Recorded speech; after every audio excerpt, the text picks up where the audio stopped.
Dynasty the king. On the weekend of my 29th birthday, I did some of the most adult things I have ever done in my life, in that I got checked for life insurance. I had a nurse come in, they do your pulse, they do all these different things. It's a real thing, right? You're going with that. No, listen, I gotta, let me cook here, right? So I get back the heart rate, 120 over 80, perfect health. Hopefully that helps my life insurance price. If this nurse had come on Monday night while Josh Allen has a dud, James Cook goes from being benched to the hero of the game, I would not have, not only would I have not qualified for life insurance, I absolutely would have been sent to the hospital because my heart rate was through the roof. I have a case of the Mondays. Dylan, I talked about it on the last show. I need to always hedge my happiness, correct? Let me just lay this out for you, right?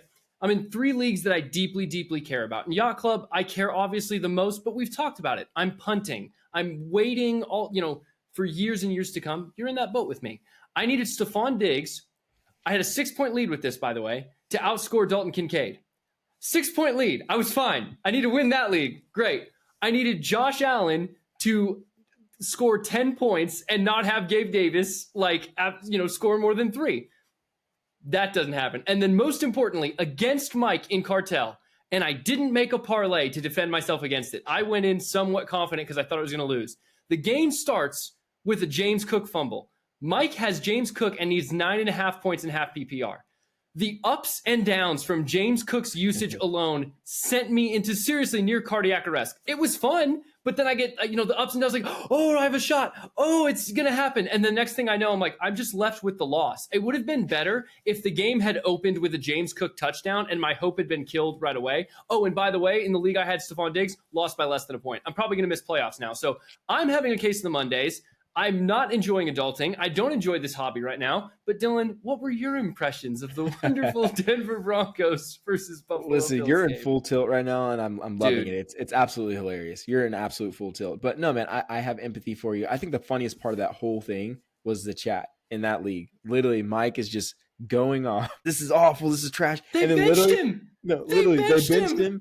He's pissed off. He's going off in the chat, and then literally, I was at a function with my wife and some friends. Oh, you're at a function? That sounds sketchy, yeah. You don't go to dinner parties. You don't hang out with friends. You're at a function. I was at a Friendsgiving, being fully transparent. Okay. A function sounds too No. Too ratchet. You Sounds like I'm getting ratchet. No, you wanted to sound cool. You're like, I went to a function. You went to a Friendsgiving, bro. I'm admitting that I'm getting health I had to G insurance it and up a life little insurance. bit, bro. I had to G it up. I went to a Friendsgiving. No, that's so San Diego. You're approaching middle age. You're approaching middle age, same as me. Don't try to hide it. But so the chat was hilarious. And then at the very end of the chat, all you see is Mike go, oh, well, I'll be damned. He just walks out of there with the victory. He's like, okay. That worked out. But, bro, the roller coaster, who would have thought, man? I mean, we can just go ahead and get into the game. I mean, goodness gracious. The Bills were trying to lose that game by 40 points. And Denver just couldn't. No. Well, not they by lost 40. by 2. Not by 40. They lost by 2. They should have lost by a lot. Denver just couldn't capitalize. It was just they tried. Josh Allen did all he could to lose that game by 40 points easily. So the emotional roller coaster you could have been on, I can only imagine. I didn't have that fortune, Yacht Club, punting, other leagues. I did well, so I'm chilling. I'm cooler. Yeah, I'm happy for you, man. No, what was infuriating too, man, like they say that hope unfulfilled makes the heart grow sick, right? The play James Cook buries me on, he fumbles it. He literally dribbles it to himself. He fumbles forward, picks it up. Also, there was another fumble, which I blame him for. It was credited to Josh Allen that Josh Allen fumbled on the handoff. There was like 3 times I almost won out of nowhere, and I was just on narrative street, like, it's my birthday, it's going to work out. But in terms of fantasy takeaways, man, I don't know about not that I don't know about the future Josh Allen. He's obviously going to be the quarterback for the Buffalo Bills. He's incredibly talented. But Ken Dorsey, is he still going to be the offensive coordinator? Is Sean McDermott suddenly in the hot seat? Is there a regime change? Stephon Diggs, I know, he's probably typing up a cryptic Twitter message right now about his frustrations. Stephon Diggs with his worst game of the fantasy season to also lose me a game in another week. The one bright spot for Buffalo, not the one bright spot, I think there was 2. James Cook is a seriously good running back when you actually don't bench him and you give him the ball. They need to let him run it more. 100 yards from scrimmage plus. But is it James Cook? Because, I mean, you have 33-year-old Latavius Murray looking like freaking Well spry and said. young. So it could just be they should actually run the ball. I know they have Josh Allen, and I know they want to win games with Josh Allen, but I'm just saying both running backs look pretty good. They look pretty good back No, there. they need to run the ball more in general. Yeah, and Latavius Murray, that was the other thing. Latavius Murray went in on the goal line package. And so that was just the filter I was watching the game through all night, which is as long as James Cook doesn't do anything, the dagger had to come at the end. It had to give me hope. And then also I was like, oh, Buffalo's going to come back, get one more pass. It didn't happen. So infuriating game for me personally. I can only imagine for Buffalo fans. Going to Denver really quickly. Man, amazing call last night, or not, forgive me, not last night, last show, when you said Javonte Williams is a league winner you should go trade for right now. He looked so good. And here's what I want to say, like, he looked so good about. Every yard was hard earned. Buffalo defense played like pretty lights out football. They kept Buffalo in the game. Every yard, it felt like Javonte had to work for, and he was shrugging it off. He looked super healthy because it was like 4 yards a carry, and then he finds the end zone as well. How did you know, Dylan? What crystal ball did you look into? Bro, I'm telling you, it's this again. This is just evaluating football, watching football, right? And I told you guys, he looked healthy. Like he looked like he was getting healthy. That was the biggest concern. Can he come back? He had the same injury as J.K. Dobbins. Can he come back? Is he going to look? J.K. Dobbins, everyone saw he had that hitch in his run. And everyone's like, Right. oh, he doesn't look healthy. Javonte looks like the Javonte before the injury, where he's just a bulldozer. And like you said, every yard that he gets is hard earned, and he's just plowing through defenders. He's getting 4 yards every carry, just full speed. So, I mean, he looks good. He's guaranteed to give you, he had 21 carries this week. He had 21 carries and 21 carries, 79 yards. 21 Yeah. carries, 79 yards. He had 4 receptions, 31, and a touchdown. He's guaranteed to give you 20 plus carries and 80-ish yards a week. And if he doesn't get in the end zone, that's still 10 points. You're okay with that? If he gets in the end zone and those catches, come on, like that's an incredible workload. This is a young running back. On top of that, Denver has now won back-to-back games against Kansas City and Buffalo. And while I have questions about how good Buffalo really is this season, no one thought coming into the season they were a bad team. Bro. And even in their current iteration, Buffalo is still a team that can beat anyone any given Sunday, just based on who they have. I think it's on both offense and defense. I think it was a fluke. I do. I'm not bought into Denver just yet because of, like I said at the beginning, like they should have won that game by like 40 points, and they just didn't. The offense still is an issue. Don't get me wrong; they won the game. It was good for sure. But if you're Sean Payton and you have Javonte Williams, who just twice was a bell cow running back to bring you a victory, it's going to continue. That's my point. The recipe for success is not letting Russell Wilson cook, even though he was incredibly efficient and had some vintage moments. I mean, that pass to Courtland Sutton, which at this point, you need to trust Courtland Sutton rest of the season. Courtland Sutton, we all keep waiting for him to kind of return to like, it's Courtland Sutton. He's disappointing. 7 touchdowns this season, a career high, all of them in the red zone, leading the league in that category. And that catch and that throw by Russell Wilson and Courtland Sutton in the end zone, you know the one I'm talking about. The toe drag swag in the first half, unbelievable. Looked like vintage Russ. Dylan, you've pounded the table, as you've said, for Russell Wilson all season that he is going to be better than he was last year. He's certainly been that. What are your expectations for him moving forward? Is he a quarterback 2, even a quarterback 1 you can maybe trust to make a playoff push? Yeah, I'm not going to say quarterback 1. I'm not going to go that crazy. But he's a quarterback 2. I would take him as my quarterback 2 easily. He's putting up these safe numbers, and I think they're going to be in a script. The defense isn't great. They played very well tonight. They had turnovers. A lot of that was self-inflicted by the Bils. But I think they're going to be in these scripts where they're going to have to throw the ball to win games. And Russ has proven that he can be efficient and not make bonehead interceptions, bonehead decisions that he was making last year that was compromising it. No, I tend to believe that Denver's going to be more of a running team down the stretch because if they're winning this way, listen, Javonte Williams is back and healthy. I think they're going to attempt to run the ball and do the short passing game. Some of the best plays I saw from Russell Wilson were those little like flipped plays he threw to, I think it was Samaje Perine on one and may have been where he just flicks it out. At the last second. Like, it seems like they're trying to set up the deep shot play. And I was looking for Marvin Mims as a Marvin Mims owner in Yacht Club. I'm like, oh, the big play. Mims was nowhere to be seen other than on special teams. But Russell Wilson, I thought it was interesting. He already has 18 touchdowns on the year, That's more than he had all of last season. And we're only you can't deny it's a better offense. I mean, Nathaniel Hackett was in over his head. He may be a decent offensive coordinator, which I don't even know about that, but that's debatable. Yeah.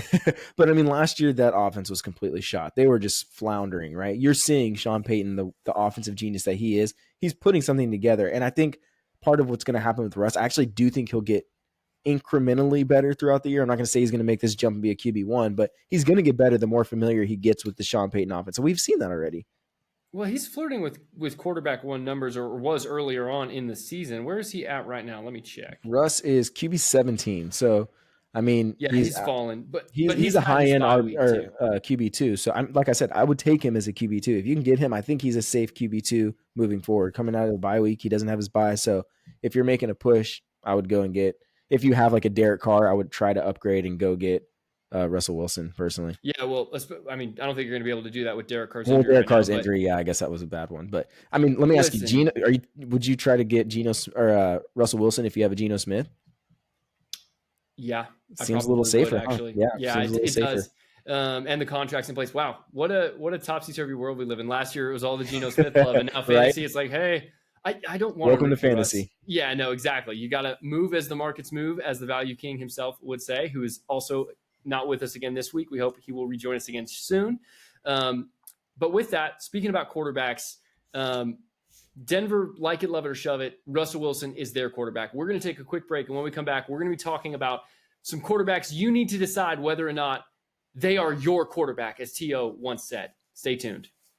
In the prime of my Cowboys fandom, which I don't know if it's my prime yet because they've literally never won in my lifetime that I could remember, but when Terrell Owens famously came out to support Tony Romo, was like, "That's my quarterback," in teary-eyed. It was a statement. And Dylan and I, you iconic. We knew each other at the time. Yeah, it was iconic. 7th, 8th grade. It was like, yeah, that's my quarterback. It's become iconic.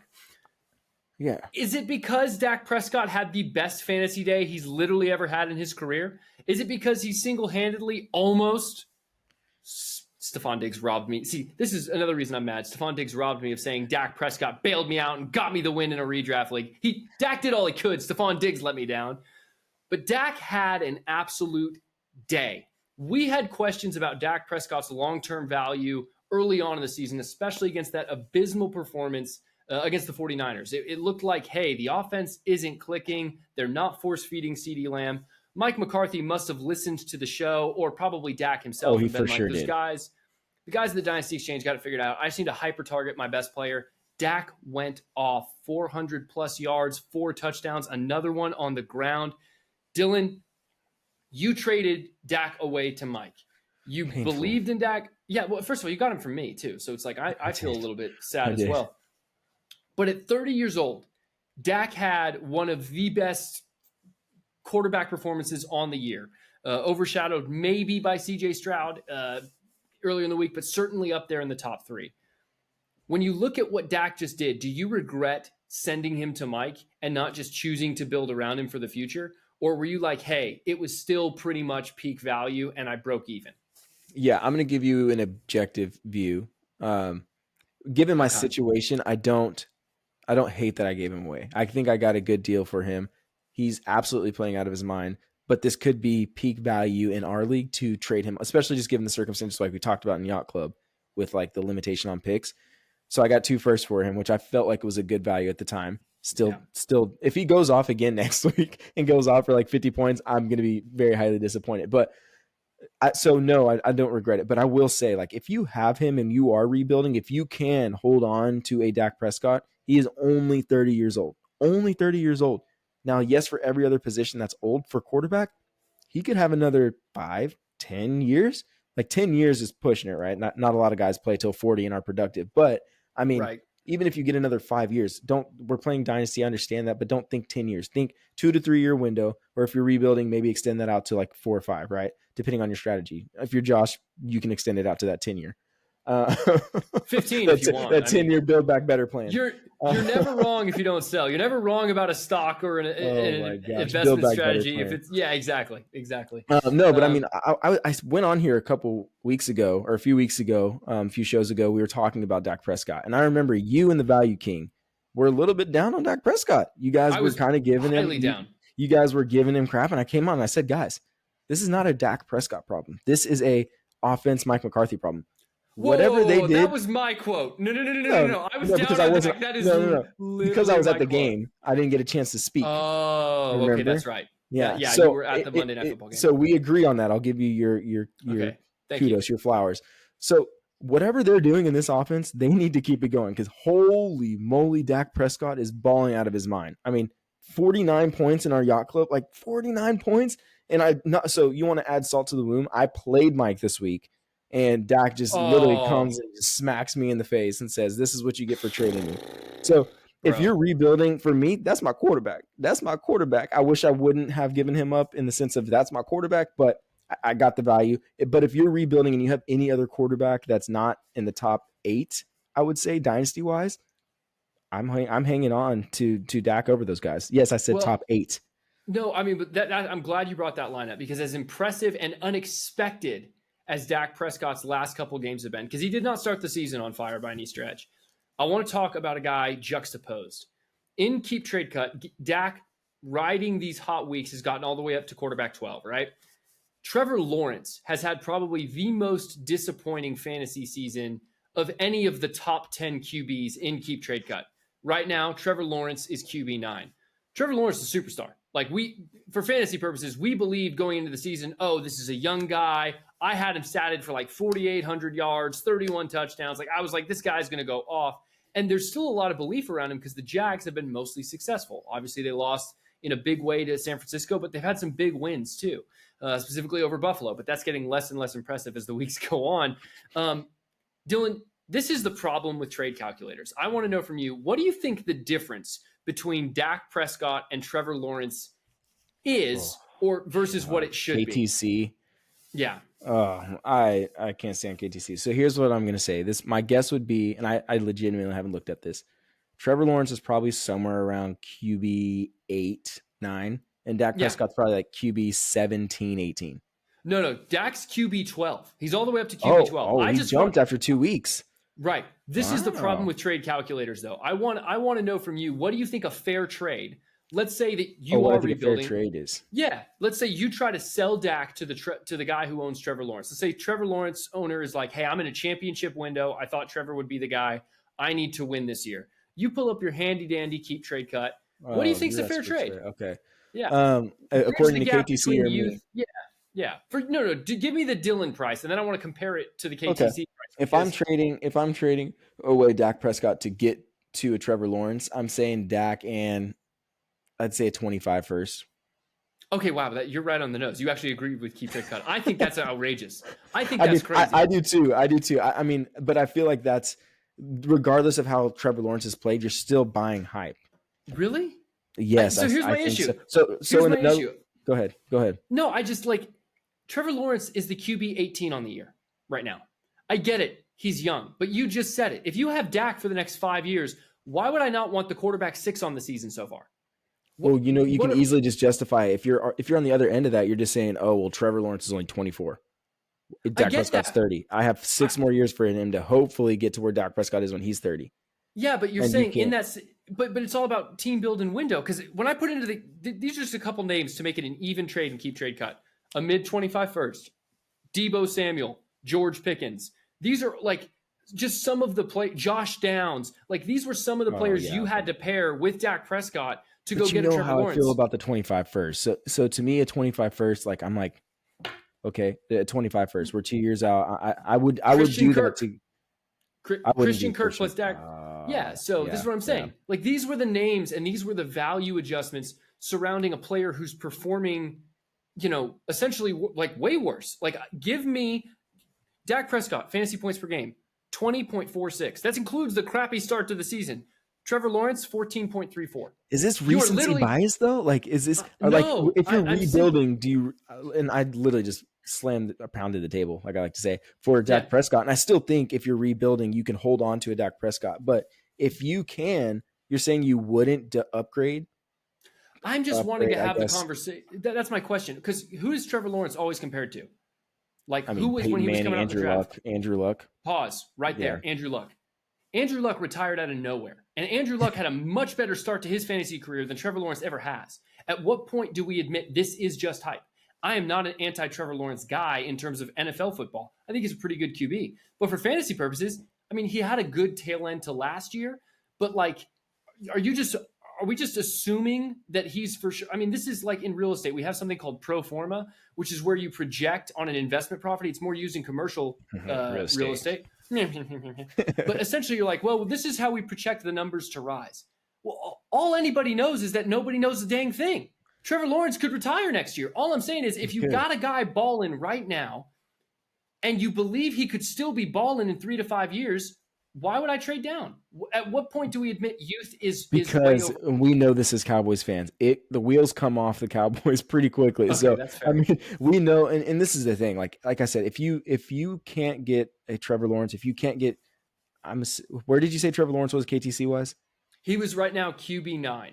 QB9. So QB 8 or 9. If you can't get a top 8 or 9 quarterback for Dak, hold. But if you can upgrade to any of those guys above, I would probably do the upgrade to get Trevor Lawrence. Let's do a different name. This would make sense to me because he's a rookie. Would you do Dak and because I know how you feel about Anthony Richardson? Would you do Dak and a 25 first for Anthony Richardson? Oh, yes. I'll pay for his flight out. Yes. Dak and Nico Collins, who you love for Anthony Richardson? Yes, I would do that. Okay. It's youthful enough and the upside is high enough because of the rushing upside. Yes. Yeah. My argument with Trevor Lawrence is like, oh, he could be he's a pocket passer. I mean, I know he's more mobile than the average Joe, but that's going to go away over time. Trevor Lawrence has never been a fantasy superstar. So give me a Justin Fields. Dak is rated higher than Justin Fields. If I can trade Dak for Justin Fields plus right now, I will run that risk in the upside only if I'm rebuilding because Dak is balling. I want to move to a different set of QBs to compare because Dak, that's your quarterback. That's my quarterback. Between Trevor Lawrence and Dak, give me, because also this matters to me, it was Dak and George Pickens was also an equal trade for Trevor Lawrence. If I can keep George Pickens and keep Dak, that's my quarterback. I'm going to keep him. Oh my gosh. CJ Stroud. By the way, this is not intentional. It is Michael Smith presents the Dynasty Exchange. We don't mean to only talk about Mike's QBs. You're just rubbing it in how I had to go against these guys. Yeah. Thanks. I mean, we need to give the man his flowers. He came in and said, I'm going to wreck this league. And he's got 3 top 12 QBs right off the bat. He's got Anthony Richardson. He's got Dak Prescott. And of course, he has CJ Stroud, who is already the quarterback 5, out-dueled Joe Burrow. Keep trade cut once again. Joe Burrow, quarterback 4, CJ Stroud, quarterback 5. Dylan, if you were in a startup draft today and you were at the 105 and Burrow and Stroud had both fallen, someone had gone early on Jamar or Jefferson or something crazy, who are you taking right there? Today, if I'm in a draft. Yeah. I've got to go Burrow. I've got to go Burrow. Yeah. Yeah. I've got to go Burrow. I think it has to be Burrow. And that's close. It really is close. And I think CJ Stroud's actually on KTC. That is an accurate ranking to me. Like, who's right behind him? Herbert? I believe quarterback 6 would be Herbert. Yeah. Okay. Go ahead. Go ahead and give your, I'll double check. But yeah, I think it's got to be Burrow for me in that case. I think I'm taking Burrow over Stroud. Yeah. Yeah. Man, this is a tough one. I mean, as a rookie, Stroud is having as good of a year, probably the best year we've seen a rookie have since Cam Newton. Let's see how it finishes. He's currently the quarterback 6, at least in Yacht Club scoring. Dude, another 350-plus game. I mean, just nuts. And and the poise to go win it at the end, it's everything. But if I'm on the clock, Stroud's 22. See, this is where the youth versus consistency, it matters a little bit more to me. Like, Burrow has done it. The last 2 seasons, he's had 4,500 plus yards, and he's had 34 and he's averaged 35 touchdowns a year the last 2 seasons. He's as safe as it comes. He's only 26. You know, I mean, the difference is 4 years. But what I'll say is, we've talked about this. I think you mentioned it last week. You've got to be early on guys. So if you miss the Stroud boat, what if Stroud does this again next year? You're going to be like, oh my God. Or do you? I don't know. Like, you're probably okay with like a Burrow still. Like, that's too high top tier quarterbacks that are too difficult to move off of. Yeah. They're in the same tier. They're above average mobility pocket passers that seem to have a long career and the face of the franchise. They're very, very similar. I just think you're hedging your bets more because the other thing is I like having a Jamar Chase there, and I think he's going to be there long term with Burrow. I think that gives him the edge.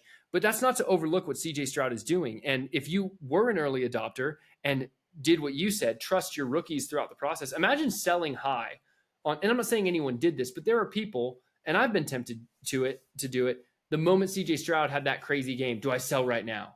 You know what I mean? Do I just sell at peak value?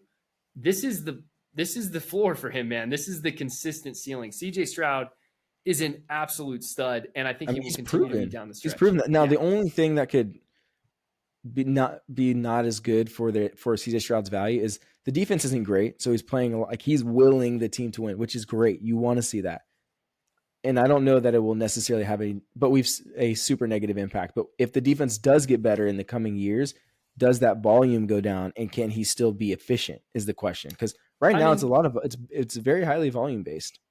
Yeah, no, but I would say this, man. Like, I mean, Burrow has had seasons of good QBs. I mean, the offense just runs through Burrow.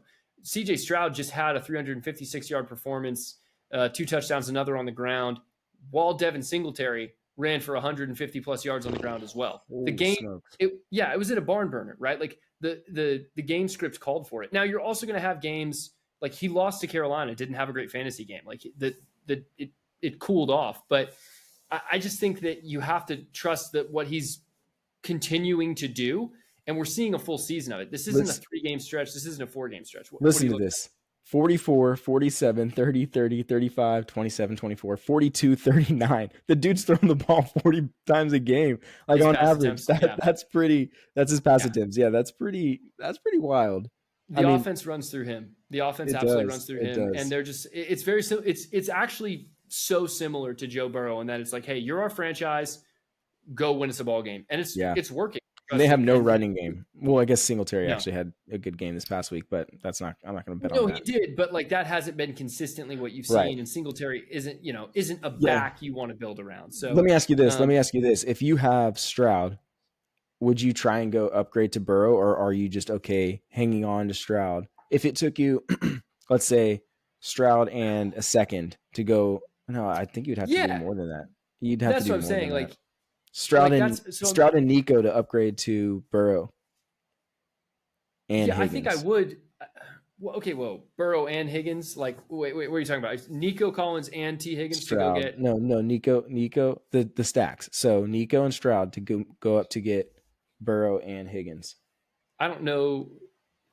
Wait, what's the price difference? Is that a straight up swap? Because I would. I'm saying, would you do the swap? Yeah. I mean, if it was just straight up, sure.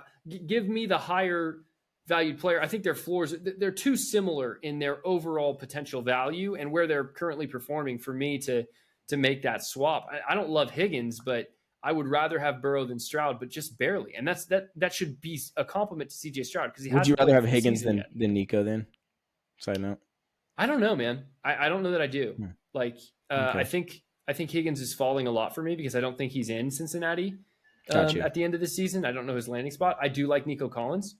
Cool. That was just a random question. I wanted to see because I don't know if you have Stroud if you should try and go get a Burrow. If you're going to capitalize, that would be the way to do it. The only way I would move off of Stroud is to get a Burrow, a Allen, a Hurts, or a Mahomes. That's really it. We're in complete agreement. I mean, the segment is that's my quarterback. That's my quarterback. If you have CJ Stroud, you can build around him, I believe, for the next 5 to 10 years. I mean, for sure. Barring an unforeseen injury or something crazy, knock on wood, just did. So lastly, I want to move to a guy. I don't know if did we ever kind of talk about your history with like you identifying talent, like in later on in the rookie drafts of Yacht Club and then selling it at like the worst possible time? Have we already talked about that? I don't know, but we can relive that. Sure. I don't think we've talked about the guy you're about to mention though. I think Antonio Gibson, Sam Howell. Mm-hmm. Sam Howell, dude, I did a double take. He is the quarterback really 4 in Yacht Club scoring on the season. I was like, what? His last 3 weeks, quarterback 1, quarterback 10, quarterback 4. He leads the league in passing yards. Sam Howell, you drafted Sam Howell in the 3rd round. You told me for years Sam Howell's going to be a guy. I'm like, yeah, right, Dylan. Enough with these practice squad players. Like, no. That was right before you traded for Brian Robinson, who I used my 3rd round pick on. Didn't think he would be anything. Both of those Commanders looked electric in their loss to Seattle. Sam Howell, is he something you can build around, or is this merely kind of a situational? They don't have much of a defense anymore. They're always playing catch up. It's garbage time. Do you trust what Sam Howell, like, do your eyes trust what you're seeing in the box score with Sam Howell? Yeah, man, I trust 100% what I see with my eye with Sam Howell. He's the only reason that the Commanders are even in these games. Yes, they're not winning a lot of them, but he's the only reason. He is out there gun slinging. Yeah. Like, you've got to trust what you see. Like, I hope he's the one that's going to give Eric Bieniemy the job if Ron Rivera gets fired. Like, that would be the best case scenario.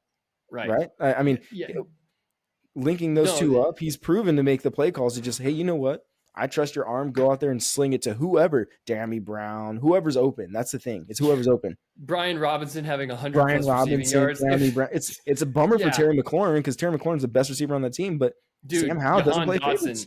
He threw 300 yards, and Jahan Dotson didn't see any of it. But no, he just throws to who's open. Goose. It's one of my least favorite things to see. But, this happened to Baker against C.J. Stroud, where the quarterback you like, right? Like, and I like Sam Howell enough. I mean, he's a Commander, but like I root for him to some degree. Like, he led them down to beat Seattle, or forgive me, tie the game. And then Seattle, at the last second, DK Metcalf makes a great catch. He did the same thing against the Eagles. The Eagles had to have a last second, fourth quarter comeback against him. It's like, man, imagine if a few of those games go differently and his defense does hold, how much more of a national storyline is he? I mean, Josh Dobbs gets more shine than Sam Howell does right Keep now. In mind, they didn't do him any favors. They just traded away their two best defensive players and said, you know what? Good luck, Sam Howell. So, no, I think that's my quarterback. Like, when we talk about my quarterback, that's my quarterback. Sam Howell is a baller. Like, I don't see a world where Washington can just move off of him. Like, he's playing way too good. I mean, QB3, you said? QB4? QB4 on the season. 4 on the season. I did a double take. That is insane. Like, and it's not coming off of one crazy high performance. Like, I just outlined the last 3 weeks. It's just been consistent. He had a game that's QB4, and he had a game where he scored 0.6 points. Yeah. 0.6 points. He's still QB4. That's just crazy. Yeah. Was that week 2? I can't remember what week it was. It was earlier in the season, but the dude put up 0.6. That's insane. Like, and to still be QB4, I mean, yeah. I think part of week 3. I think part of the stigma too is, I mean, he got so many comparisons to Baker Mayfield that, like, I think people are just waiting for the downfall for it to come crashing down. But it's like he came out of a horrible QB class. I mean, Malik Willis, woof. The Desmond Ridder, Kenny Pickett. Sam Howell may be the best quarterback in that draft. Yeah, of all the QBs we've talked about tonight, we've talked about Dak, Trevor Lawrence, C.J. Stroud, Joe Burrow. Sam Howell is going to be the biggest league winner of them all because of the opportunity cost. Sam Howell was the cheapest of these guys for you to come get, and also he's performing on the season the best. That's crazy to say, and yet there's a part of me in Dynasty that still doesn't trust him.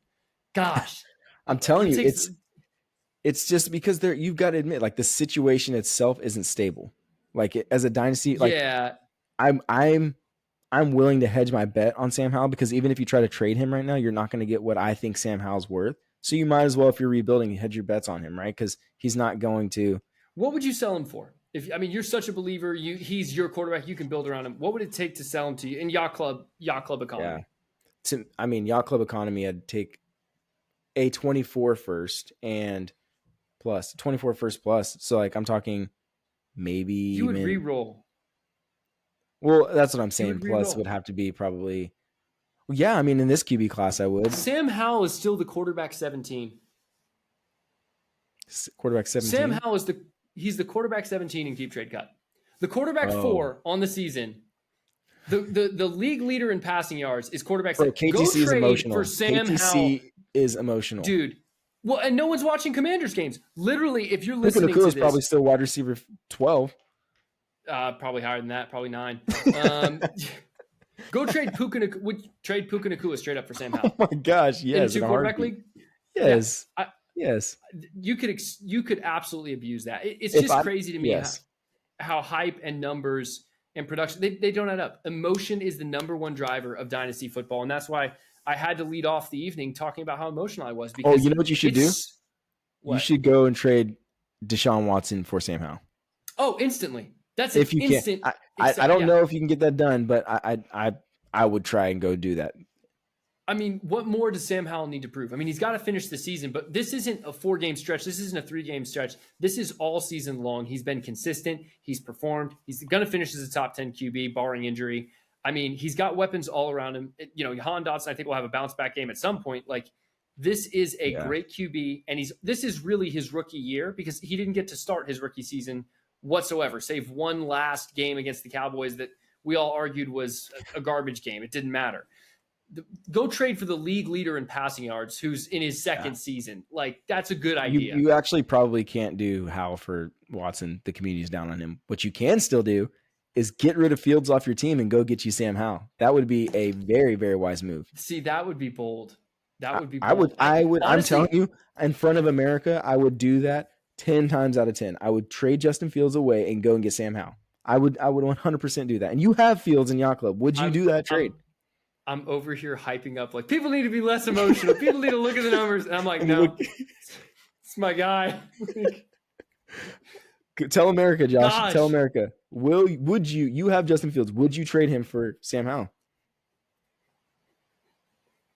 You, as Robert Salas said, you come on here preaching. You come up here and you can't practice what you preach. What kind of blasphemy you got going on?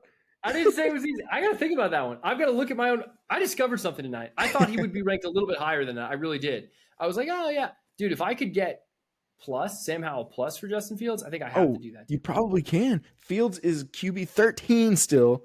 And Howell was what, 16 you said? 17. Is 17. Yeah. 17. I can get a pick out of it.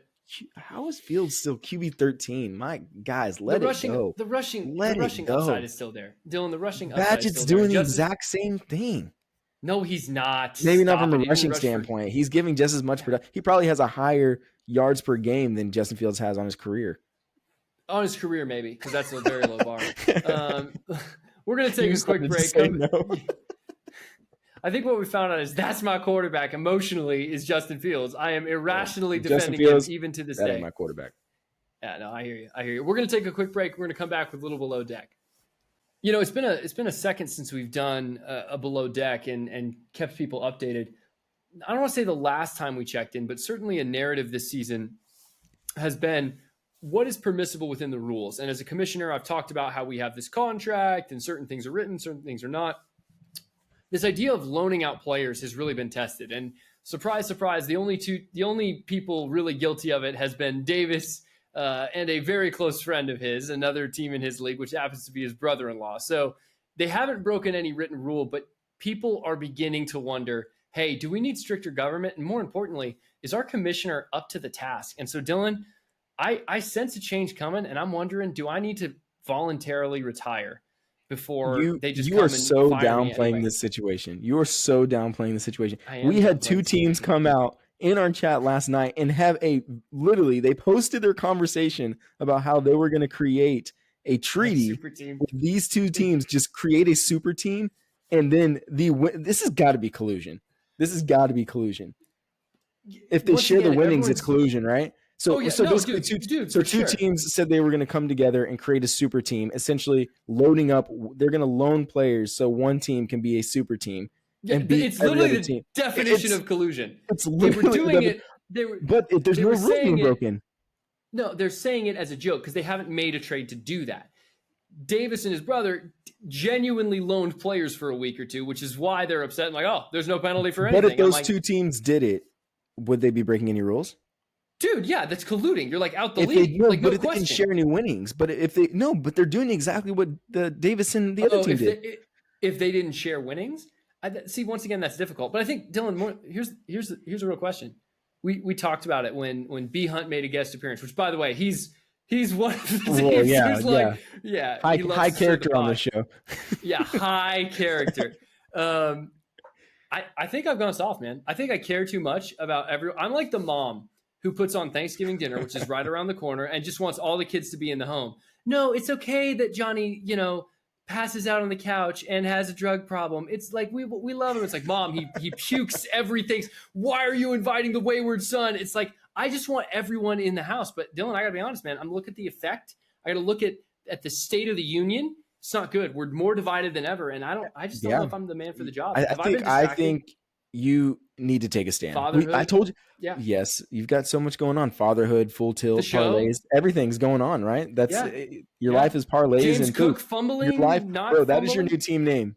Parlays and poop. That is your life. Bro, that's a brand. That Parlays is a and brand. parlays and poop, bro. We might be onto something here. Parlays and dad's diapers, parlays and poops. I don't know. Dad's poop we're isn't onto specific something, enough. Yeah, that's true. It just makes it seem like you have some sort of poop fetish.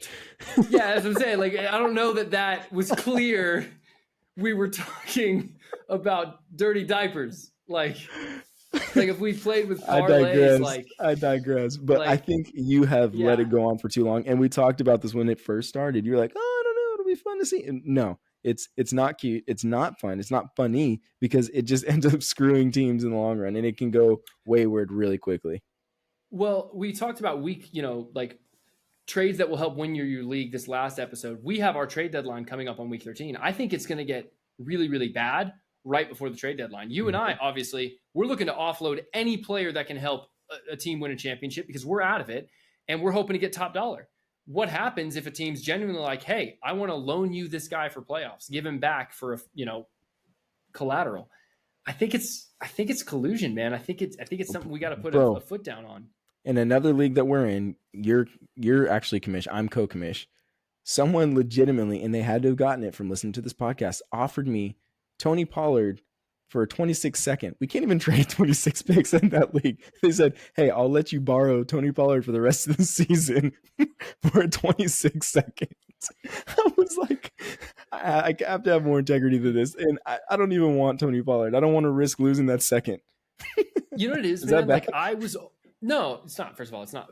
Tony Pollard's been that bad. I mean, that's part of the reason, in terms of trusting Dak, it's difficult. It's like part of it's just Tony Pollard's been super unsuccessful on the ground. Ian Hartitz tweeted a stat, 151 touches without finding the end zone. It's currently leading the league in Deontay Johnson was the end zone allergic player. Tony Pollard's like, I got this. And he's doing it all in a single season. But CeeDee Lamb's running in for touchdowns. Rico Dowdle's running in for touchdowns. Oh, Lord. It's real. If you're a Tony Pollard owner, I'm so sorry. And I'm so sorry if you traded for him based on my advice. Fantasy Receipts, if you're listening, I will wear that badge with honor because that was so far a very bad take. Getting back to the trade deadline, here's my issue, man. And this is the core of me. I was the kid and am now the adult. If you play according to the rule book, I care that you follow the letter of the law. That's all. The spirit of the law is so difficult to interpret. You know what I mean? I care about your actions, not your intent. Everyone should try to win. That's totally fine. I was always that guy in Monopoly who would buy all the houses and never turn it into a hotel because there's a rule in Monopoly that if there's no houses available, no one else can get houses. So you always buy 3 houses for all your properties. It's the best. I did the math. It's the way you win Monopoly. I love that. Hey, there's rule against. I'm all for that. Find any advantage you can as long as it's legal. But I just think I'm leaving too much open for interpretation, and I feel like we're gonna. Yeah, I think the fabric's gonna tear. All that being said, I think you gotta grow some kahunas. You gotta bring down the law, man. I think you gotta. Well, bring down the first law. of all, okay. Here's the thing, but here's the question: do I just punish indiscriminately because I feel something's wrong? No. Because that's government interference. You're a smart guy. You're way more diplomatic than that. You leverage the league against. No, I can guarantee you, if you open a poll and let people decide, that will get overturned. Why don't you open a poll? I'm totally fine. Because I'm not the commish. Opens a poll. Why does the commish have to open it? If I already have the power to do something, why am I asking for a vote? That's because I want to see the league go up in flames and say, "Oh, we got a tyrant." See, that's the real issue. This is exactly okay. Boom. This is Scooby-Doo. I just removed the mask. The number one most entertaining dynamic of the Yacht Club is seeing me struggle to keep this thing together as the commissioner. You guys all love. Guys, it's pure comedy. I've got to say, it's pure comedy. Lord. We need to do some sort of screen share of our chat, and next time you just get roasted because it's pretty much a weekly thing where you just get called a tyrant. You can't do anything right. Literally, damned if I do, damned if I don't. This is, I knew it. I freaking knew it. I'm like, you're getting this. You got to step in there. I'm like, Dylan, you could start a poll on this anytime. You have that ability. It's like, no, you do it. It's fine. I would post that poll and you'd be like, gosh, our commission's being a tyrant again. Can't you tell it's just a joke? You know, bro. I'm here to see things go up in flames. You're a terrible friend, almost as terrible as my evening tonight with all the bad beats that took place. James Cook, I will never forgive you. Justin Fields, I will always love you. This has been the Dynasty Exchange. Thank you so much for tuning in to another episode. Hopefully I'm here next week and survive. Have a good night. Not have a good night. 3, 2, 1. Hopefully I'm still the commissioner by the time you listen to this. Hopefully there's still a yacht club to refer to. Until next time, this has been the Dynasty Exchange. Dynasty the king.